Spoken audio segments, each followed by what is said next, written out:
ना मेरी आपने मेरा Gaikwad is running away from NDTV's questions.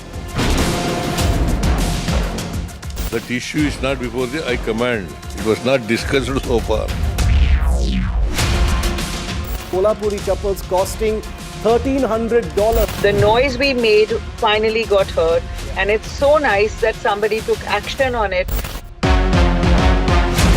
Pictures and videos of women that were taken in the Bengaluru metro, now on Church Street and other prominent places in Bengaluru. We managed to arrest both of them. We are bringing you now, for the very first time, is that the Air India preliminary crash report is out. This 15-page report into 10 key findings of what really is being said in this probe report. What's reporting without impact? NDTV 24/7.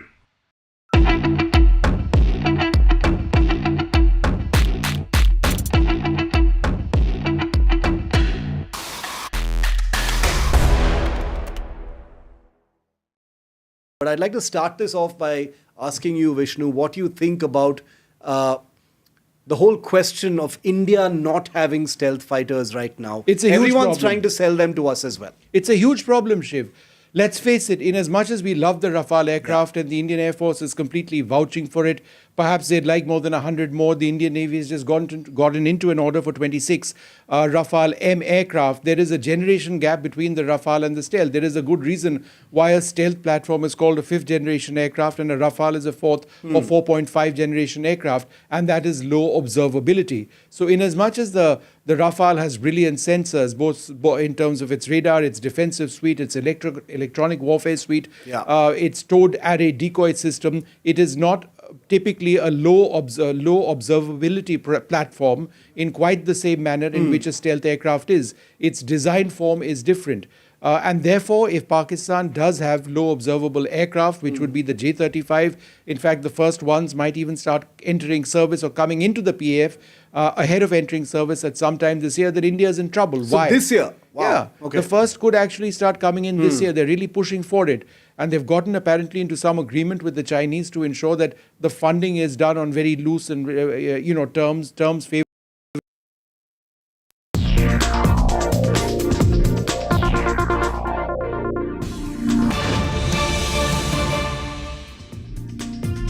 And it's the breaking news in the ongoing saga around IAS fraud. Puja Khedkar, a story I've been tracking for more than a year now.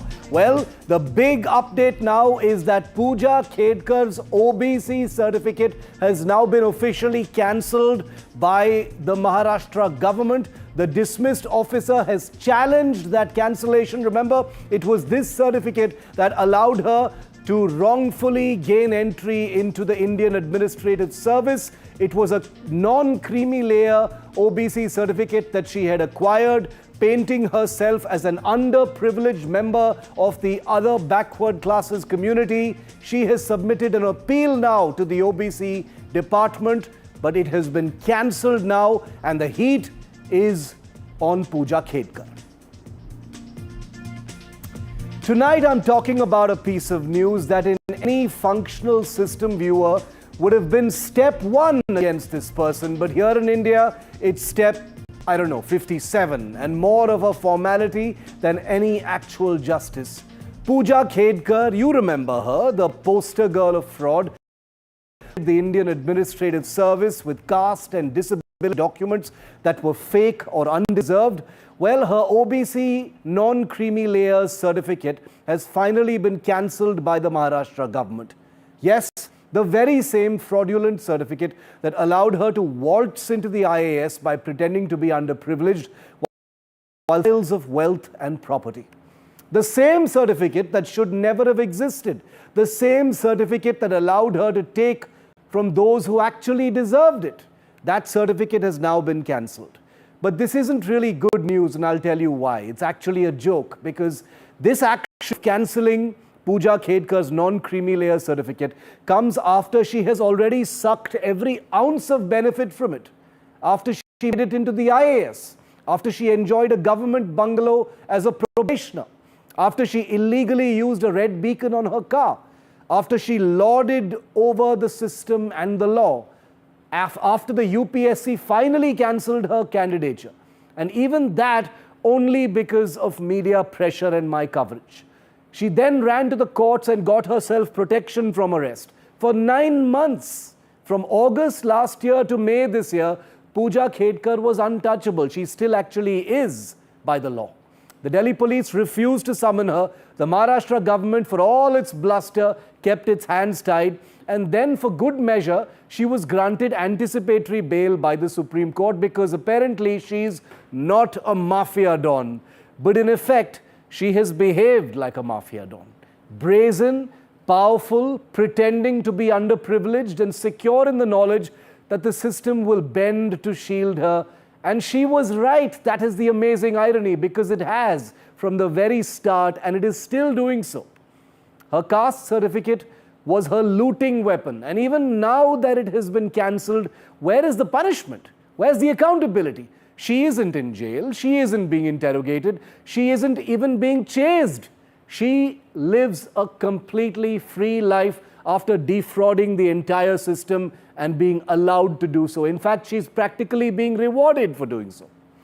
Puja Khedkar has made a mockery of both the UPSC and the OBC reservation system. And let's not forget, we live in a country where our very own Prime Minister is a genuine OBC who rose from poverty to lead the country.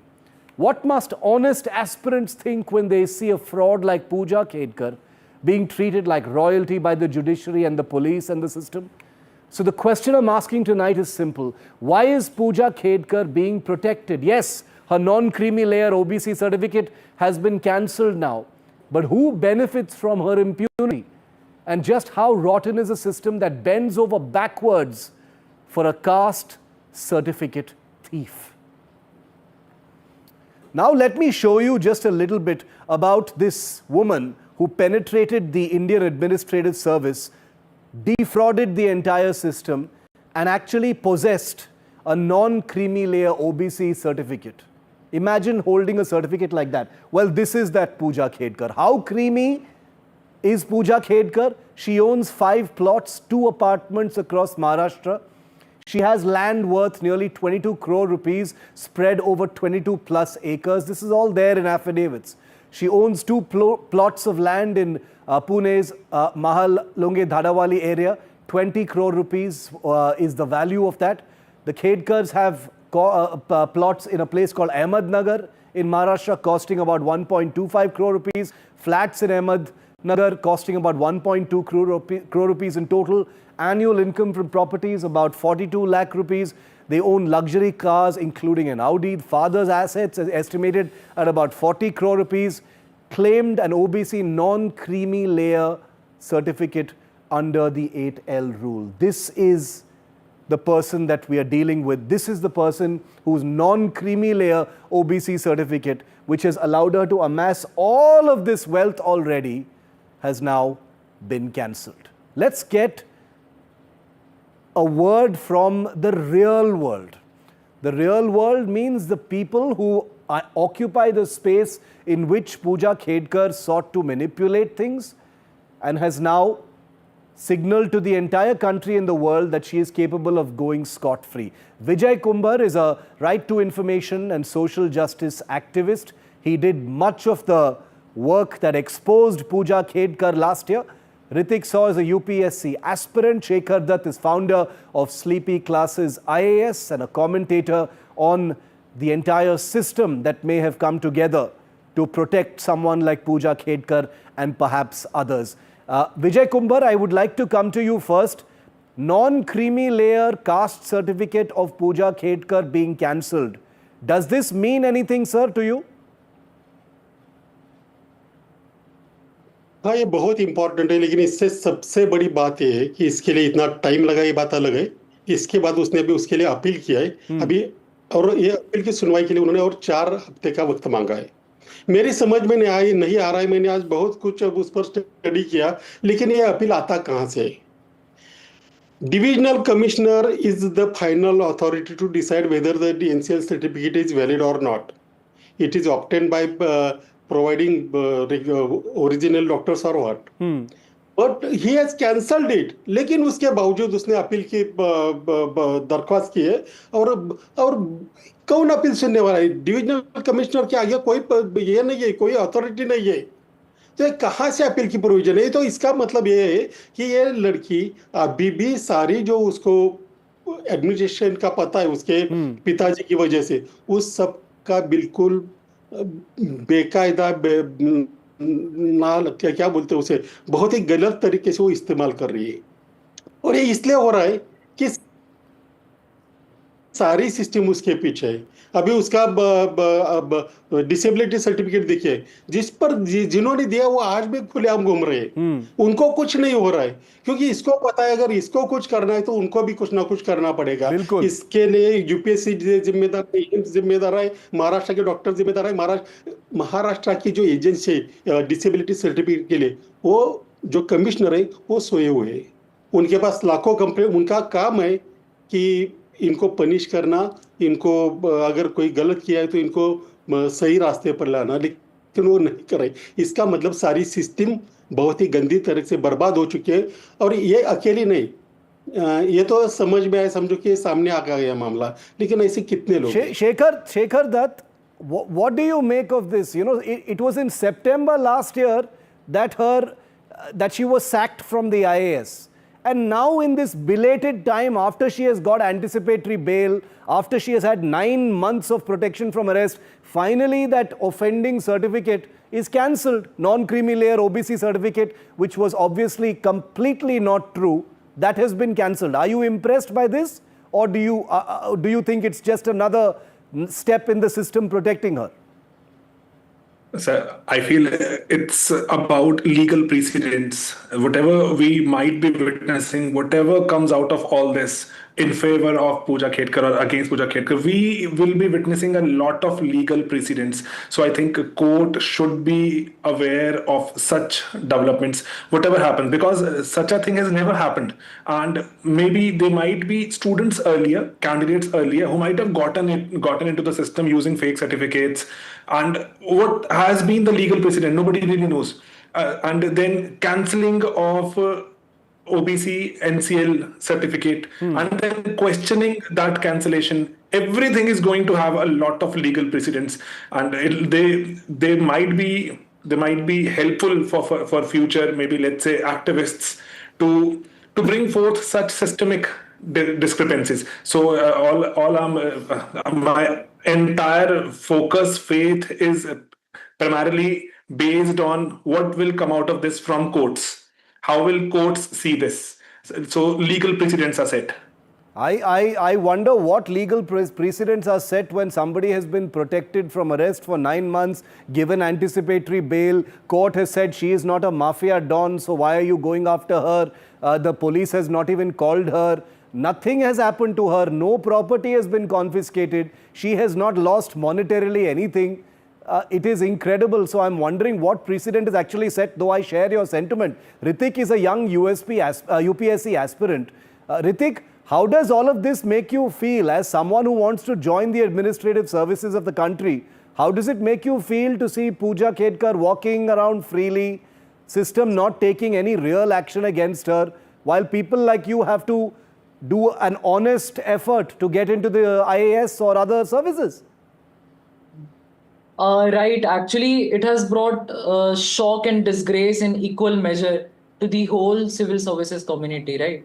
And it is a question mark on the credibility of the commission body as well, the topmost commission, constitutional body, that how it has allowed to happen. And secondly, I would like to say that when those entrusted with leading the nation start their journey with start the journey with lies, what future are we building? So I think it is completely the selection process is, I think, lack of proper verification mechanism by the institution. There is a question on the transparency, and the whole system is on trial after the Puja Khedkar case. And for the aspirants as well, it is a cautionary tale for the aspirants who has been attempting for the UPSC, so that they could refrain doing such, manipulating the system and submitting the fake documents, because we never know that who else are there apart from Puja Khedkar who are, who have been in the service or who have been trying to get into the service with such false documents and all. So I think the revamping and restructuring the whole examination process is also required at the same time. Vijay ji, ऐसा लगता है कि एक piecemeal तरीके से कुछ बदल रहा है एडमिशन सिस्टम में। आप मिनिमम नंबर ऑफ ट्राइज ही इस्तेमाल कर सकते हैं, लेकिन पूजा ने उसको भी वायलेट किया था, कास्ट सर्टिफिकेट को लेकर वायलेट किया था, डिसेबिलिटी सर्टिफिकेट लेके वायलेशन हुआ था, कुछ और डिटेल्स को लेकर डिसऑनेस्टी था सिस्टम में। ऐसा लगता है, जैसे आपने बताया Vijay ji, that many people are protecting her and the reason why she is still free is because अगर ये जेल जाती है तो बहुत लोगों को जेल जाना पड़ेगा। को जेल जाना पड़ेगा, ये बात बिल्कुल सही है। ये इसलिए इसको नहीं पकड़ते ये, और अगर ये जेल गई तो बहुत सारे लोगों को जेल में जाना पड़ेगा, क्योंकि ये अकेले नहीं है, सिस्टम ने पूरा इसको अनदेखा किया है, इसके सारे क्राइम को उन्होंने अनदेखा किया है। और एक क्राइम मैं टीवी पर बोल रहा हूँ, देखिए हमारे हर चीज पर ना ये टुकड़ों में देखने की आदत लग गई है। ये बोलेगा ये मेरी जिम्मेदारी, वो बोलेगा ये जिम्मेदारी नहीं, कोर्ट बोलेगा सर्टिफिकेट वैलिड है, सर्टिफिकेट असली है, लेकिन जिस तरीके से सर्टिफिकेट उन्होंने हासिल किया है उस पर कोई नहीं देखेगा। ये कब खत्म होगा? ये कोर्ट में मुझे नहीं लगता ज्यादा कुछ होगा। सर्टिफिकेट सही है, लेकिन जिस तरीके से वो लिए उसके लिए जो फ्रॉड किया है वो कब आएगा। और जब तक देखिए, इसमें से सबसे पहली जो विकेट हो गई वो सोनी साहब की, उनको यहां से नहीं जाना चाहिए था। जिन्होंने ये सब कुछ किया, जिनके कार्यकाल में हुआ, वो अभी कहाँ है? उनको कौन पूछेगा कि क्या हुआ?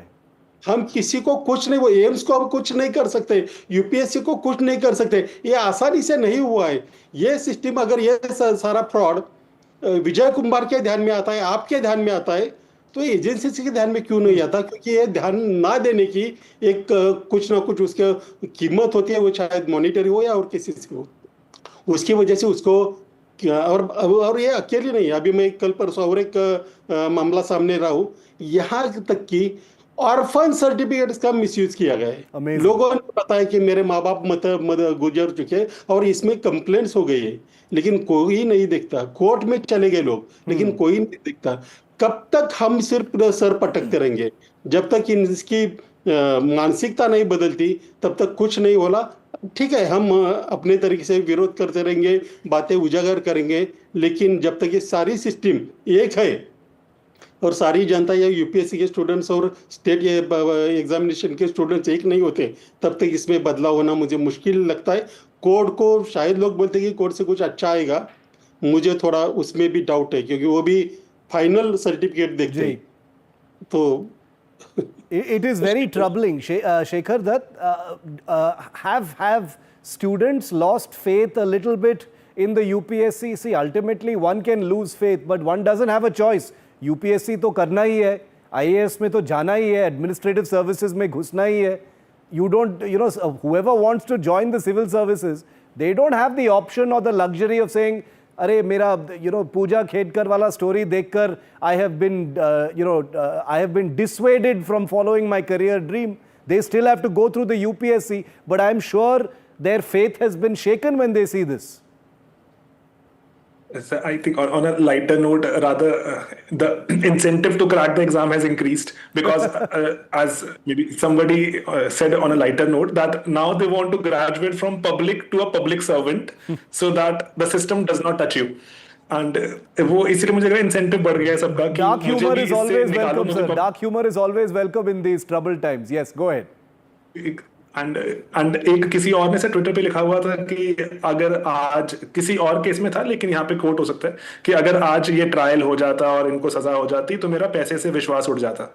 तो इसीलिए तो आई थिंक मे बी कि बहुत ही सही it's a grave and a difficult fight, and particularly like kudos to you again once again and to Vijay sir and who's been taking it up. And otherwise मेरे को सिर्फ वही लगता है कि whatever happens today will have a lot of repercussions later on. A lot of other people are in line, and then जो precedents set होंगे, whether we let things happen, whether we stop it, whether we create a system which starts improving from now on. कि systemic जो collusion होता है, collusion is very difficult to break. You scratch my back, I'll scratch yours.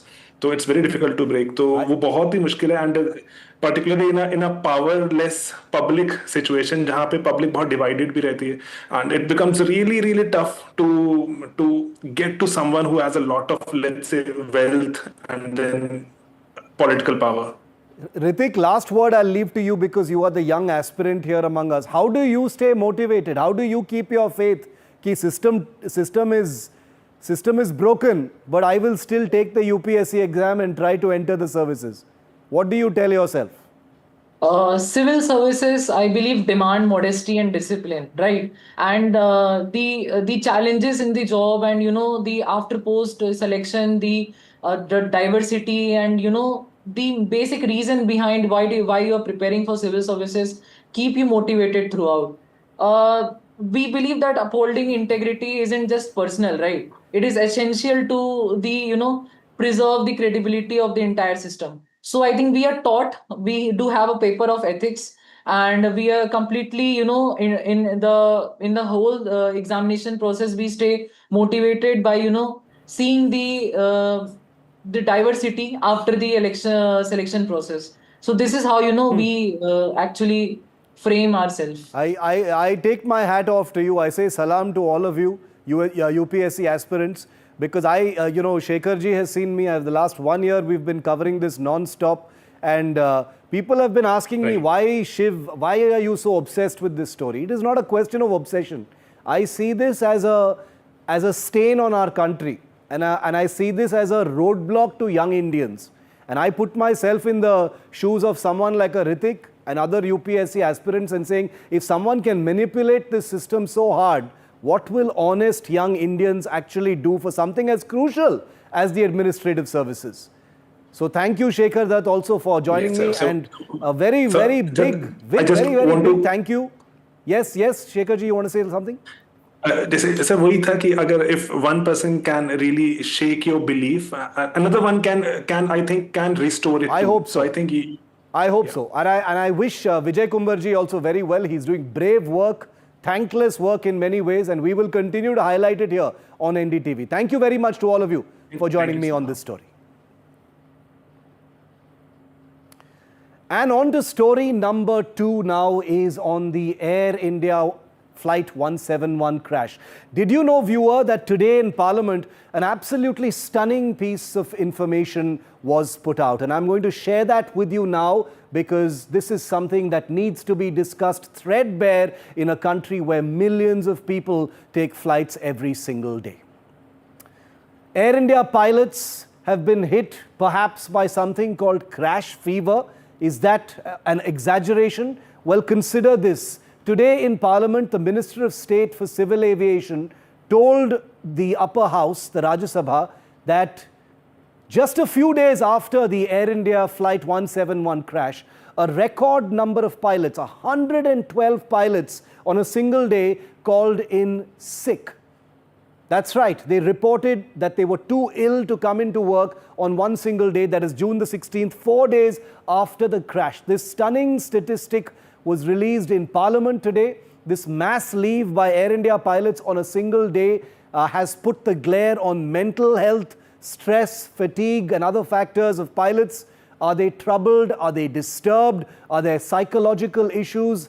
Anxious passengers around the country who've been looking for clarity on what may have happened to the Air India Flight 171 are alarmed by this new statistics. It's been described as a minor increase in sick leave, but 112 pilots on a single day, we've asked around, is definitely not usual.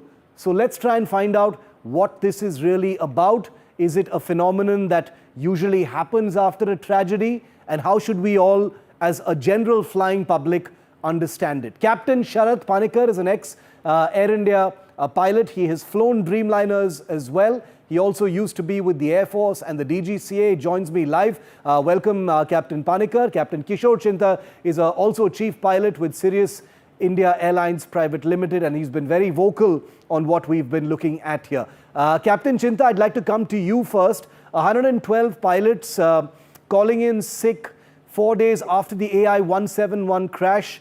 How do you read this? Because the paragraphs following it in the answer given in Parliament talk about mental health, psychological issues and things like that. Good evening, Shiv. Thank you for having me on your show. I think naming it as mental health, yes, it's got to do with mind. Post-traumatic stress disorder is a thing. We need to accept that. Such a catastrophic crash happening. Many of those pilots would have probably flown with either Captain Sumit Sabharwal or Clive Kundar. Imagine people who you have shared the flight deck with. Yes. They're no more with you, and it takes a lot of courage to go back, fly the same type of airplane. I don't know whether all of these pilots were from the 787 fleet, or I'm sure it's across fleets, but this is for pilots across. There is no shame in saying that, hey, I'm anxious, I'm not up to it today. It's better to do that and have the courage to say that than go and fly with a disturbed mind. Everyone, even every pilot's a human being. Yes. Tomorrow, if someone loses a loved one, you don't expect them to function normally the next day. The distress, it's a high-stress job. Yeah. So there is no shame in accepting. And you can call it crash fever, you can call it post-traumatic stress disorder, you can call it anxiety, you call it whatsoever. But it is normal. There's nothing untoward. I'm sure if we start adding the number of cabin crew who would have probably called in sick, the numbers would be much, much higher.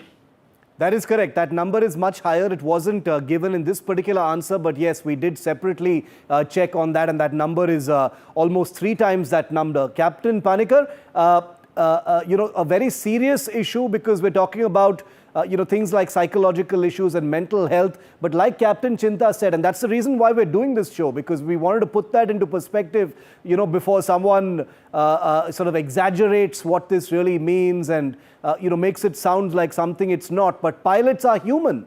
When a tragedy like this happens, they already have a very stressful job. Many pilots on a single day calling in sick like this, is it unusual or totally understandable according to you, sir? First and foremost, let us understand the gravity of the situation. Yeah. We've had a catastrophic crash with no apparent explanation. Dual engine failure is such a remote event, an absolutely remote event, which happens, let's say, 1 in about 1 million flying hours. And a dual engine failure on takeoff, practically unheard of in the history of civil aviation.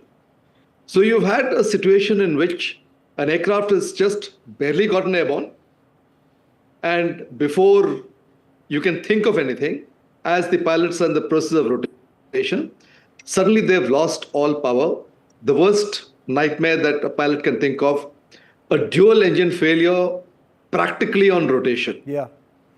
Like I mentioned earlier on in several of the shows, since I am coming from a fighter background, this is a sort of an event which nothing and nobody can train you for. The situations that are envisaged of a dual engine failure are primarily at altitude, where you have 40,000 feet of altitude to play around with, and a decent chance of trying to start the engines again and again and again as required. In a situation like this, there is not enough time for the engines to relight. Even if the engine start switches were put to run, assuming that it has been cut off in the first place, if it's been put to run within about a second or two, considering the amount of altitude that aircraft had, it is practically impossible for a relight to take place. As has been shown in this report itself by the Aircraft Accident Investigation Bureau, the engines were in the process of relight. Whatever time it has taken to transition these fuel control switches back from cutoff to run, it was in the process of relight. But obviously, there is not enough time, there is not enough altitude. The figures that are available to us in our quick reaction handbook talks only about an engine relight at altitude. And it says that this relight may take up to 2 minutes, time which is simply not available immediately after takeoff. So coming back to the situation at hand, I would say the first reaction is shock. Nobody has ever heard of a situation like this, of a dual engine failure happening within 3 seconds of liftoff. If you cast your mind back to the miracle on the Hudson, Captain Sullenberger had 3,000 feet of altitude to play around with. He had time to take over controls, look around, attempt a relight if any, choose a place to Captain Khedkar, I appreciate your words, but that wasn't my question at all. I'm trying to give you a little bit of background, Shiv. Yeah. The basic idea is that it is complete shock. Yeah. So at the end of the day, all pilots and cabin crew are humans. If you have something unexplained that is happening to a colleague who's just recently been with you, the first reaction is, oh my God, am I in a state to safely pilot an aircraft now? Yeah. If the answer to that is no, then you're fully justified in reporting sick. Absolutely interesting. I apologize for interrupting you. You're right. I mean, that actually paints a pretty vivid picture of why someone would, find themselves at sea a little bit and need some time off to kind of just reconsolidate mentally and get back to work. We've just got a few questions that we want to ask before we go back to our guests. Just some information as far as piloting is concerned, because remember, pilots have some of the most difficult jobs in the world. There is already, what we're reporting now is an increase in pilots taking sick leave just in the wake of what happened. Not unusual, you've heard both our guests actually say. You can call it mass leave, even though there are thousands of pilots already in service with Air India. This is about 112 pilots who took leave. It's a big number, but operations were not badly hit. That we can, of course, confirm completely. There is a glare on mental stress and psychological impact, as is enunciated in that Parliament answer. There's already, remember, this glare on safety concerns and scrutiny as part of the larger investigation. There have been show cause notices that have been issued to Air India and various other cases in separate issues, of course. All of this has only increased the glare and anxiety in people's minds. Captain Chinta, I'd like to come back to you on the issue of, now that we've established that this is normal and there's nothing to be alarmed about it. Tell us about how pilots are doing in service. Do they have adequate rest? Do they have adequate measures in terms of mental health? Are there frequent assessments? Are there any lacunae or loopholes there? Or are things pretty much on track in that respect, sir? Shiv, I don't think there are any mechanisms to assess stress or mental health. I could have had adequate rest by the book, 12 hours or whatever is the flight duty time limitations. Yes. But when I come in the morning or whatever time I report for my duty, is there a mechanism to assess my stress levels or how well I have slept? Is there an indication, any mechanism which will indicate that I'm not as well rested as I should have been? No, we do not have any of that. So probably there is a time when I think Indigo was trying to introduce, mechanisms to monitor sleep patterns and other stuff. Probably, I mean, I'm sure the pilot fraternity will say it's impinging upon, their privacy and other stuff. But if not that, there should be some mechanism to assess stress. Whenever I fly, I definitely ask my co-pilot, have you slept well? All is well. It's something. I mean, like Captain Panikkar would agree with me. Every single senior I've flown with back in the Air Force, if it was a trainer in fighter, I'm sure I've always been asked, did you sleep well? All well? And if I didn't sleep well, or if I had one too many drinks the previous night, not once have I ever been asked a question. I could go to the flying program board, circle my name, and no questions asked. So I think it is time the airlines realize that your pilots, your cabin crew, your engineers, they are your foot soldiers. They are your cavalry, they are your armored division, everything. So you maintain a healthy atmosphere for them, all will be well. They are the ones who are going to face the passengers. They are the ones who are going to make a reputation for you. You know. Captain Panikkar, is there anything more that can be done for pilots by the airlines? 60 seconds, I'm almost out of time. A prescription, quick one, sir. Okay. And FTTL is only a guideline. Most flying programs, most of these apps which are there, especially the Jepson app, it's a soulless app. It has no soul. It just finds gaps where people are available and assigns them duties. So that you find that a person has to go from one flight to another, transition to another, cabin crew is coming from somewhere else, cockpit is coming from somewhere else, there is a new aircraft which has come, some delays happen. So stress levels are continuously increasing. My suggestion is already robust policies are in place. I've seen it in Air India myself just before I retired. There have been innumerable, directions towards support groups, buddy groups, help, etc. My suggestion to people that run airlines would be to have a bit of soul. Like Captain Kishore is very prominently brought out, 12 hours of rest is theoretical. But did he actually rest in that period? What happens if this 12 hours of rest was between, let's say, 12 at night to, let's say, 9 in the morning? What did he come out from? Is he actually rested? So the only solution to that is for him to carry out a self-examination and say, am I fit to fly today? And it should be non-punitive, not be taken away. As we wait for more clarity, on the probe, the investigation, I think a bit of soul is a very evocative way to look at what more can perhaps be done, not just in terms of what the airlines can do, but also perhaps the public understanding of what airlines and pilots are really all about. Captain Panikkar and Captain Chinta, always a pleasure. Thank you very much for being with me on this important and brief discussion. Thank you very much, gentlemen. Thank you, Shiv.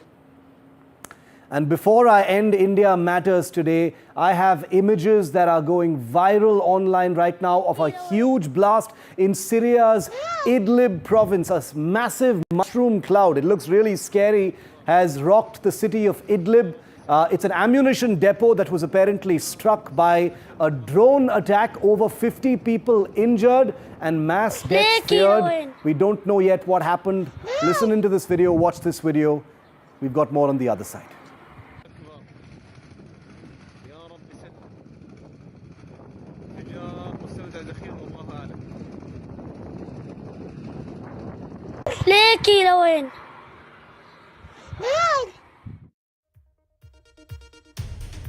And we've got a very, very special episode from our real estate conclave coming up on the other side. Delhi Minister Ashish Sood, live and exclusive on NDTV. Remember, Delhi continues to be one of the most polluted and flooded cities in the world. What does the minister say? You'll hear him next.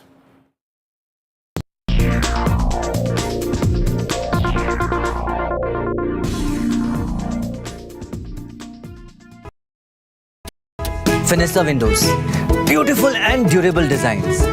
Installation से maintenance की lifelong customer service. आपके घर में Fenesta नहीं है, तो call कीजिए. Fine, finer Fenesta.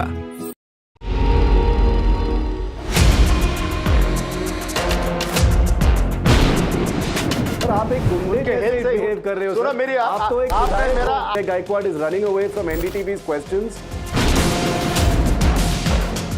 That issue is not before the High Command. It was not discussed so far. Kolhapuri chappals costing $1,300. The noise we made finally got heard, and it's so nice that somebody took action on it. Pictures and videos of women that were taken in the Bengaluru metro, now on Church Street and other prominent places in Bengaluru. We managed to arrest both of them. We are bringing you now, for the very first time, is that the Air India preliminary crash report is out. This 15-page report into 10 key findings of what really is being said in this probe report. What's reporting without impact? NDTV 24/7. Fenesta windows, beautiful and durable designs, installation से maintenance की life long customer service. आपके घर में फिनिस्टा नहीं है तो call कीजिए। Fine, finer, Finesta. Well, in the latest episode of Control All Defense, we are talking about a platform that all of you want to hear about, that's Tejas. The big question, we do know it's a great platform, but is it of use for the Indian Air Force going into the future? How relevant will it remain?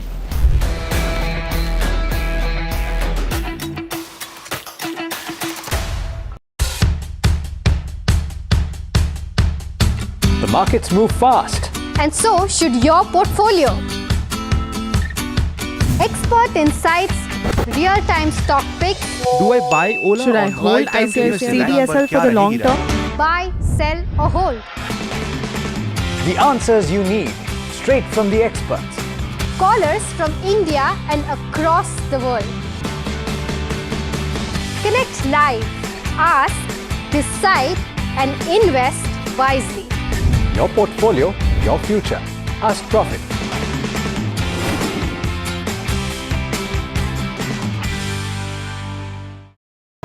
फिनिस्टा windows, beautiful and durable designs, installation से maintenance की life long customer service. आपके घर में फिनिस्टा नहीं है तो call कीजिए। Fine, finer, Finesta.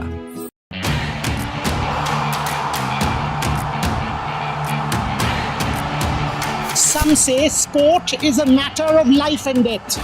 The truth is, it is far more serious than that. Sport is about ecstasy and agony, about pain and suffering, about joy and much more. Some say there's no one better to tell these stories. So here I am. Join me, Boria Majumdar, on India's #1 news network.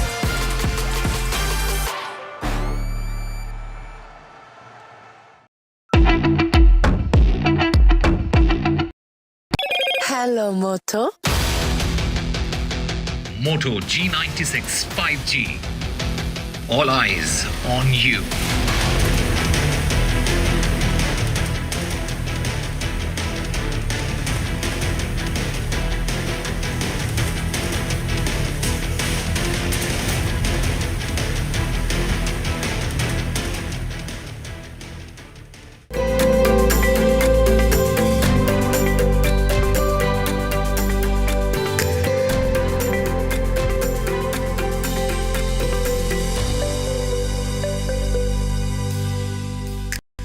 आशीष सूद जी, आपका स्वागत है NDTV में। और देखिए, गृह मंत्रालय इनके पास है, ऊर्जा मंत्रालय इनके पास है, शहरी विकास मंत्रालय इनके पास है, इनके पास ट्रेनिंग का मंत्रालय भी है।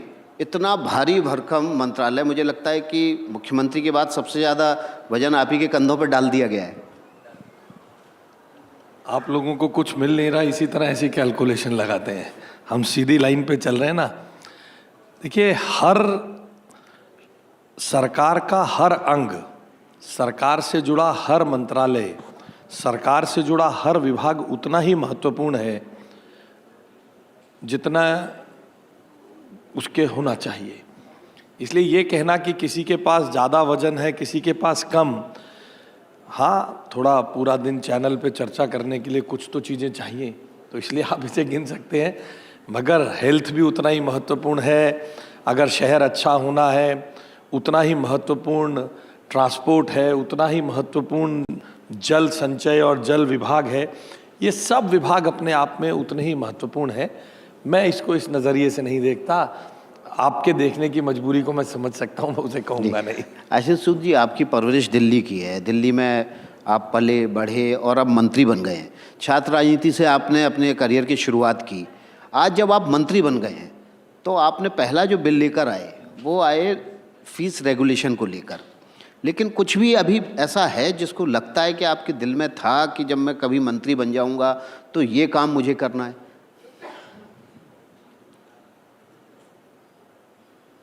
मैं जब छात्र संघ का अध्यक्ष था तो बसों में ट्रेवल करते थे, स्कूटर वगैरह भी तब कम ही हुआ करते थे। तो उस ज़माने से मुझे लगता था बस खराब होने के बाद पीछे सब कुछ रुक जाता था। आज भी रुक जाता है? आज भी रुकता है। अभी इसमें बहुत कुछ होना है। रोड पे एक ब्रेकडाउन होने के बाद बस रुकता है। मैं उस जमाने में सोचता था कि दिल्ली के पास अपना एक हेलीकॉप्टर हो, परिवहन विभाग के पास। उसने देख लिया। अब तब इंटरनेट और बाकी सब चीज़ों के बारे में कल्पना ही नहीं थी। मैं 85-86 में कॉलेज यूनियन में जीता और 88-89 में दिल्ली यूनिवर्सिटी स्टूडेंट यूनियन जीता। तब ये ड्रोन और ये सब कल्पना ही नहीं थी। तो हमारा हेलीकॉप्टर हो, उससे देखें और उल्टी दिशा से रिकवरी वैन जाए और उसको हटा दे, ऐसी व्यवस्था खड़ी हो, ऐसा मैं सोचा करता था। अब प्रशासन में अलग किस्म की चुनौतियां हैं। प्रशासन में स्कूल एजुकेशन में ही एआई का इतना सारा रोल है, तो इसलिए अब अलग किस्म की चुनौतियां हैं। मगर हाँ,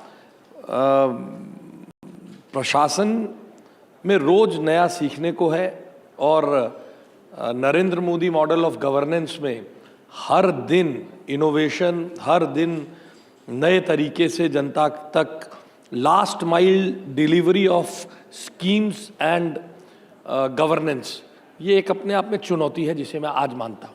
जी, आपने मनीष सिसोदिया जो कि शिक्षा मंत्री थे, उन्होंने अपने पूरे कैंपेन के दौरान केजरीवाल की सरकार ने कहा कि शिक्षा में हमने बहुत कुछ किया है, आपके पास वही मंत्रालय आ गया है। लेकिन आज भी दिल्ली में ऐसा लगता है कि जो स्कूल्स हैं, प्राइवेट स्कूल्स हैं, वो बेलगाम हैं।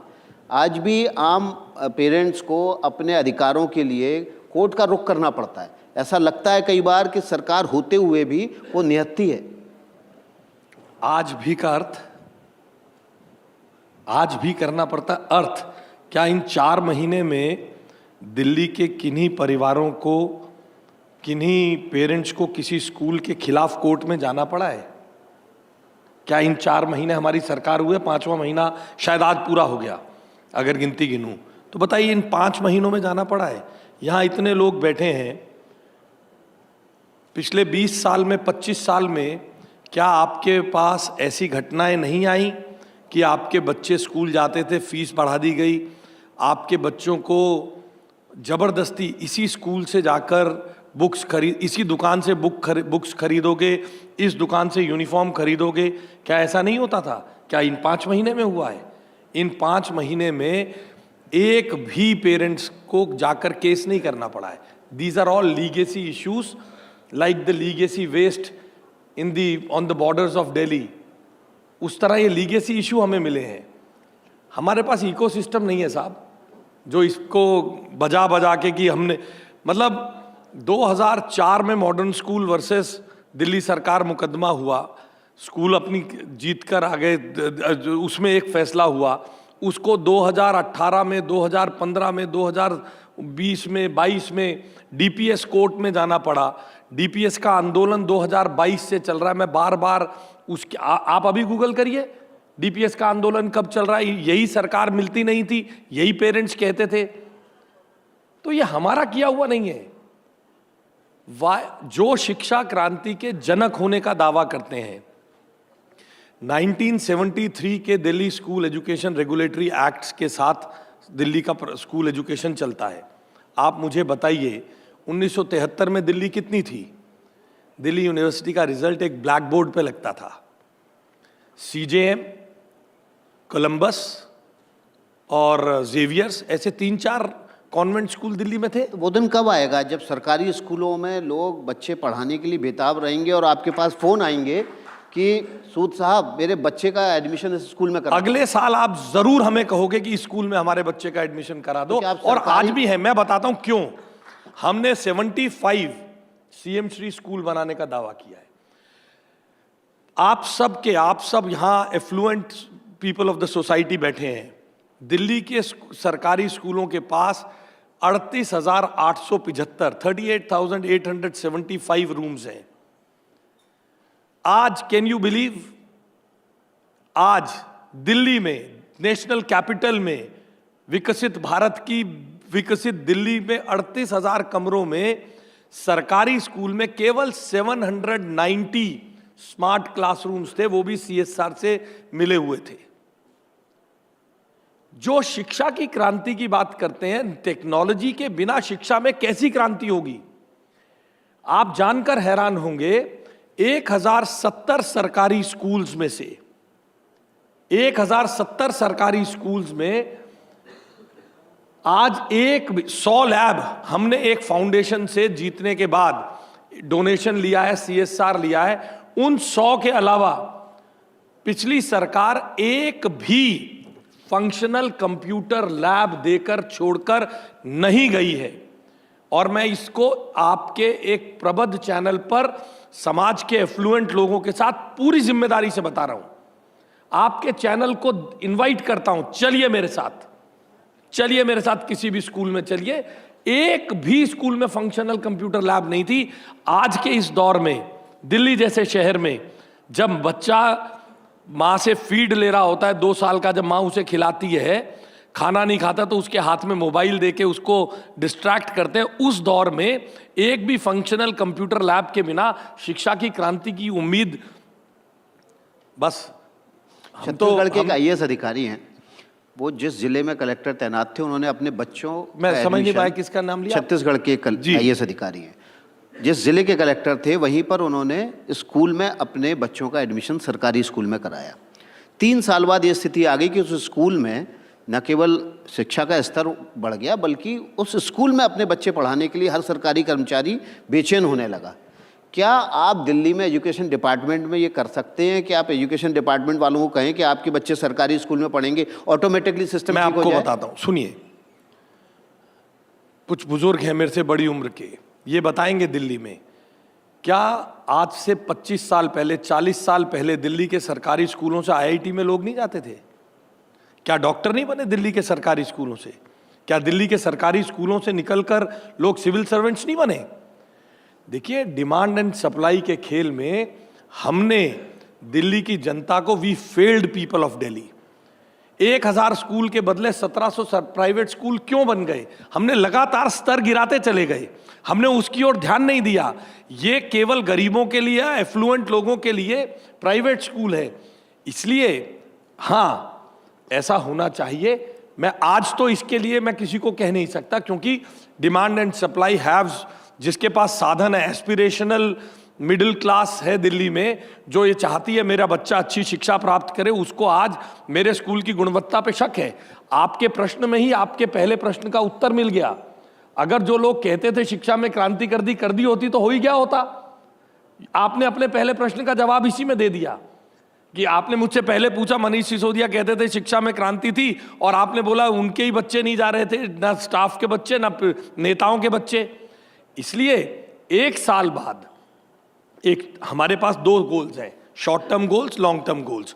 1 साल बाद हम ऐसी स्थिति में जरूर आएंगे, हमारा इंफ्रास्ट्रक्चर इतना अच्छा होगा कि हम ऐसे लोगों को अट्रैक्ट कर पाएंगे कि जो आए हमारे पास पढ़ें। 3 साल के अंदर अंदर हमारा हर स्कूल निपुण सर्टिफाइड स्कूल होगा। FLN लर्निंग आउटकम्स में, FLN आउटकम्स में हम देश में अव्वल आने का लक्ष्य लेकर काम कर रहे हैं। पिछली सरकार ने तो FLN के ऊपर काम ही नहीं किया ना। मैं इसलिए पिछली बार में बात ही नहीं करना चाहता। जब मैं 3 साल बाद इस स्थिति में आ जाऊंगा, जब मैं FLN आउटकम्स को अपग्रेड कर लूंगा, हाँ, 3 साल के अंदर अंदर इस सरकार के इस टेन्योर को पूरा करने से पहले हमारे पास ऐसा एक बड़ा वर्ग होगा जो दोबारा इन सरकारी स्कूलों पर भरोसा करेगा, जहां मेरिट होती है। बस 5 सेकंड और। आज भी बड़े से बड़ा सामर्थ्यवान व्यक्ति होता है, बहुत बड़ा सामर्थ्यवान व्यक्ति है, बहुत गंभीर बीमारी हो जाए, बहुत सामर्थ्यवान है, अमेरिका में भी जाके इलाज करा सकता है, तो सेकंड ओपिनियन लेने के लिए कहता है एक बार एम्स चलते हैं। सरकार पर इतना विश्वास है गुणवत्ता के कारण। वो गुणवत्ता हमें दोबारा इन स्कूल्स में लानी होगी, उसके लिए हमारे पास रोड मैप तैयार है। जी, शिक्षा विभाग पर ये आरोप लगता है कि प्राइवेट स्कूलों के खिलाफ शिकायत आने पर वो कड़ाई से एक्शन नहीं लेते हैं। हाल ही की घटनाएं 4 दिन पुरानी, DPS RK पुरम में एक बच्चा स्कूल में मोबाइल ले जाने पर पाबंदी के बावजूद मोबाइल ले गया और उसने अपने क्लास के और क्लास के बाहर भी, स्कूल से बाहर कुछ बच्चों के फ़ोटो खींचे। अब ये जब बात स्कूल को पता चली तो उस बच्चे को सस्पेंड कर दिया 15 दिनों के लिए, लेकिन साथ में उन बच्चों को भी सस्पेंड कर दिया जिनके फोटोग्राफ उसने अपने मोबाइल में कैप्चर किए थे। अब पेरेंट्स जब शिकायत कर रहे हैं तो स्कूल कह रहा है कि नहीं ये भी सस्पेंड होंगे, ये इसके क्राइम में साथ में है। ये तो जो न्याय का प्राकृतिक सिद्धांत है उसके खिलाफ है। ये एडमिनिस्ट्रेशन या स्कूल के चलाने के नियमों से संबंध नहीं है। हर स्कूल में एक डिसिप्लिन, मैं डीपीएस को प्रोटेक्ट नहीं कर रहा हूं, सबसे ज्यादा वेहेमेंटली डीपीएस के खिलाफ हम ही लड़ रहे हैं, हम ही लड़ रहे हैं। बच्चे को आप सस्पेंड कर दिया, हमने मोबाइल लेके पहली बार जिन बच्चों के फोटो खींचे उनको भी सस्पेंड कर दिया। देखिए ये एक डिसिप्लिन से संबंधित मामला है। मैं इसका जवाब दूं इससे पहले I want to put the record straight. हमारा डीपीएस के, I am not protecting when I reply to this, हम ही पहले व्यक्ति हैं जिसने दिल्ली के इतिहास में डीपीएस में जांच करने के लिए डीएम को भेजा, डीए और एक वीसी को भेजा, और उनको हमारी रिपोर्ट के कारण डीपीएस को बैक फुट पे आना पड़ा। Having said this, having put the record straight, मैं इतना कहना चाहता हूं, ये कोई स्कूल के प्रशासन कानून से संबंध में नहीं है। स्कूल चलाने के लिए आप अपना कार्यालय चलाते हैं, आप एनडीटीवी का ऑफिस चलाएंगे, इसका कोई डेकोरम होगा, इसके कोई नियम होंगे, कायदे होंगे। वो कायदे बनाने का अधिकार आपके पास है। लेबर लॉज को आप फॉलो करें, आप साइबर लॉज को फॉलो करें, आप सैलरीज के लॉज को फॉलो करें। इस समय में रेगुलेशन में सरकार आएगी, ये रेगुलेशन का मामला नहीं है। जहां वो क्या घटना थी, क्या घटना नहीं थी, इस संदर्भ में डीपीएस और वो पेरेंट्स जानेंगे। रही बात स्कूल बेलगाम होते हैं, मैंने पहले कहा ये पिछले सालों से लगातार चलता आया हुआ मामला है। हमने इसके संदर्भ में लगातार कार्रवाई कर रहे हैं, फी एक्ट लेके आ रहे हैं, और हम तो ये भी चाहते हैं, मैं आज आपके सामने आए, put the ball rolling, I set the ball rolling. 1973 का एक्ट है, 1973 के एक्ट को भी दिल्ली की जनता डेलिबरेट करे, हमें सुझाव दे, क्या इसको भी बदलना चाहिए? क्या वो जो कानून उस समय पे कानून थे, ठीक है, उस समय पे तो कानून था, टीचर बच्चे के चपत भी मारता था, क्लास के बाहर नील डाउन भी कर देता था, मैं भी नील डाउन हुआ हूं, मगर आज किसकी हिम्मत है? वक्त बदल गया है, तो उन कानूनों को बदलने की आवश्यकता है, जैसे देश में अन्य कानून बदल रहे हैं। तो दिल्ली की जनता हमें सुझाव दे, इसी में से रास्ता निकलेगा। अन्य राज्यों में जिलाधीश यानी डीएम, मतलब एक कानून की ताकत से स्कूल चलते हैं। दिल्ली में सिविल कानून है जो डीएसईआर ने बनाया, वो हमारे डायरेक्टर एजुकेशन के आधार पे है। और चीज़ों को बदलने की क्या आवश्यकता है? क्या रेगुलेशन हो या पनिशेबल ऑफेंसेस की तरफ चले, इस सब पे हम डेलिबरेट करेंगे। अभी हमने परंतु इन पे लगाम देने के लिए फी एक्ट को हमने अपने कैबिनेट में पास किया है। दिल्ली सरकार के नारे अलग अलग जगहों पर लिखे रहते हैं, स्वच्छ दिल्ली, सुंदर दिल्ली, लेकिन ना तो दिल्ली स्वच्छ हो पा रही है ना सुंदर हो पा रही है। बड़ी चुनौती है आपके लिए। जी हाँ, चुनौती है, हम इसे मानते हैं, ये चुनौती है। हमने और मुख्यमंत्री जी ने, उनके नेतृत्व में हम सब ने ये तय किया है, पिछली सरकारों ने ये नहीं किया, इस पर बात नहीं करेंगे। ये नहीं किया, इसीलिए ये चुनौती है। आज जो वेस्ट मैनेजमेंट, अगर वेस्ट मैनेजमेंट के संदर्भ में नई टेक्निक्स को अपनाना पिछले समय में भी अपनाया जा सकता था, अगर पिछली सरकार नगर निगम के साथ सौतेला रवैया ना करती, नगर निगम के पैसे फाइनेंस कमीशन के आधार पर जो नगर निगम को टैक्स का हिस्सा मिलना चाहिए था वो दिया जाता रहता, तो नगर निगम अपना काम ठीक कर पाता। आप ये कब तक कर पाएंगे कि जब बारिश हो तो हमें ये ना लगे हम डूबते तैरती दिल्ली में रह रहे हैं?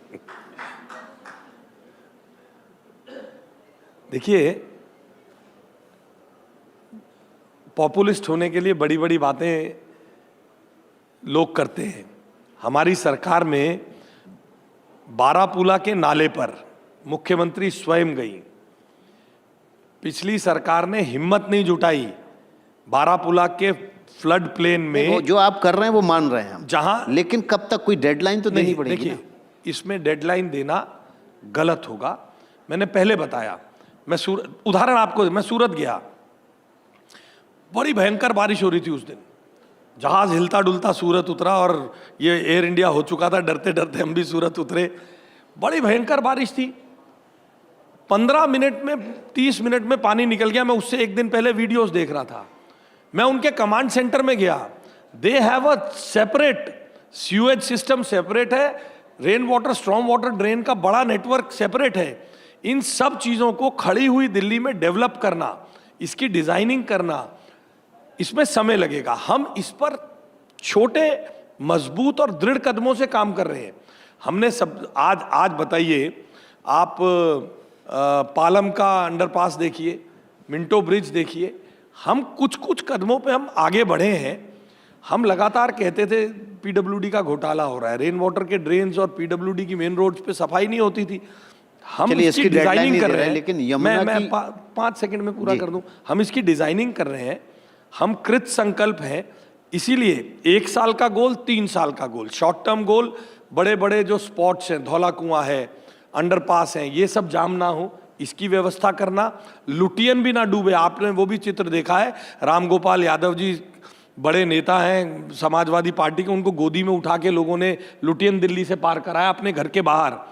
तो 1 साल के अंदर, कुछ समय के अंदर ऐसे शॉर्ट टर्म गोल्स में हम इन बड़ी जगहों को, जिससे पब्लिक का जो, जैसा आपने कहा, डूबते तैरते दिल्ली ना जाना पड़े, उसको पार करें। और फिर बाकी एक लॉन्ग टर्म गोल में इसकी सस्टेनेबल डिज़ाइन मॉडल निकालें, कैसे इस पानी को किसी कॉलोनी के अंदर ही कितने ईटीपीज हमें लगाने हैं, कहाँ करना है, रीयूज कर पाए, कई सारी चीज़ों पर हम यमुना की सफाई की तो डेडलाइन दे पाएंगे आप?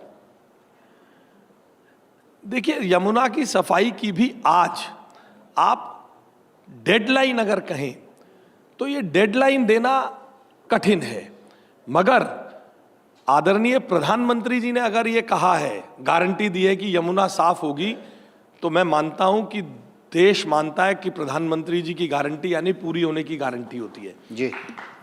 हम लोग यमुना में गिरने वाले सारे नालों पर ईटीपी लगवा दें, उसको साफ करने का एसटीपी लगवाकर उसको साफ करके वहाँ गिरे। बाकी यमुना के फ्लड प्लेन में उसको बढ़ना है, अगर यमुना को, उसकी ड्रेजिंग का काम चल रहा है लगातार, और बहुत सारे काम चल रहे हैं।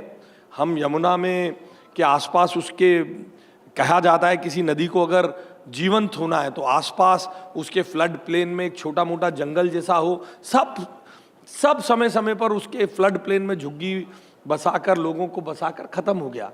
बहुत सारे डायमेंशंस पर काम होना है। मैं आपसे निवेदन करता हूँ, हमारे लिए दुआ करिए, हमें अपनी गुड विशेस दीजिए कि हम इसको टाइम बाउंड इम्प्लीमेंटेशन कर सके। मे बी अभी तो हमें थोड़ा समय हुआ, we have taken over the reins of Delhi ने आपको वोट भी दिया है, दिल्ली आपको दुआ भी दे, लेकिन आपकी बात में एक बात समझ में आई हमें कि भले ही डेडलाइन नहीं दे रहे हो, लेकिन निश्चय आपके मन में है दृढ़ कि इसको करना है। बहुत बहुत शुक्रिया आशीष दूत जी, आपका एनडीटीवी में इस कार्यक्रम बहुत बहुत धन्यवाद।